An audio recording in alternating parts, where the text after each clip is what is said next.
আজকে রাতে তো কোনো ঘুম হবে না, আমার গত এক সপ্তাহ ধরে ঘুম হয়নি। আগের দিন রাত থেকে শুরু করে একদম ঘুম আসতো না, কিছু হতো না। কালকেও সেম। আজকে কোনো রকম পারফরমেন্সগুলো শেষ করে এসে দাঁড়ালাম, আমার পা এত বেশি কাঁপছিল, আমি দাঁড়ায় থাকতে পারছিলাম না, বারবার শিফট করছিলাম। যখন এই জার্নিটা শুরু করি তখন ভাবিনি যে এত দূর আসতে পারবো। আমাদের এবারকার লাক্স সুপারস্টারের জার্নিটা অনেক লং ছিল, একটু দীর্ঘ সময় ধরে আমরা এটা করেছি, এবং এই পুরো জার্নির মধ্যে অনেক চড়াই উতরাই ছিল, অনেক কঠিন সময় পার করেছি। অনেকজন মানুষের সাথে দেখা হয়েছে, অনেকজন মানুষ আমাদেরকে অনেক কিছু শিখিয়েছেন।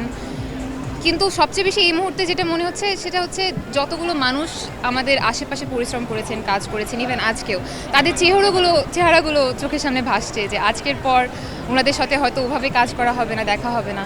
এবং সবচেয়ে বেশি সেটা হচ্ছে দর্শকের ভালোবাসা। আমার জন্য এটা সবচেয়ে বড় শক্তি ছিল, তাহলে আমি আসতে পারতাম। অনেক টাফ একটা লাইফ পার করে এসেছি, আমি এটা বলবো।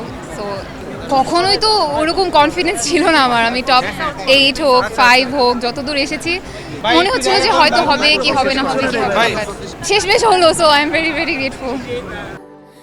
স্যান্ডেলিনা সো, রূপচর্চায় আভিজাত্য। রায়হান রাফি স্যার আমাদের দেশের অনেক অনেক বিখ্যাত একজন পরিচালক, এবং আমরা এই সুযোগটা পেয়েছিলাম যে ওনার কাছ থেকে অনেক কিছু শিখেছি। সো উনি অনেক ফ্রেন্ডলি আমাদের সাথে, তবে পরিচালক হিসেবে তো উনি ইজ বিগ নেম। তো এখন আমি চেষ্টা করব, প্রত্যেক দিন চেষ্টা করতে হবে যাতে যতটুকু শিখেছি এবং আরও বেশি শিখে ওনার নামটা, ওনার মর্যাদাটা যাতে রাখতে পারি। আমরা সবাই সমান পরিশ্রম দিয়ে এবং সমানভাবে এগিয়ে এসেছি।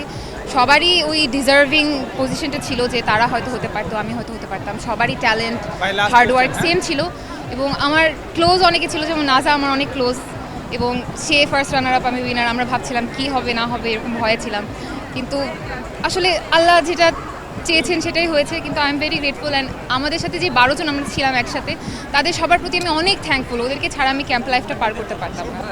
আজকে রাতে তো কোনো ঘুম হবে না, আমার গত এক সপ্তাহ ধরে ঘুম হয়নি।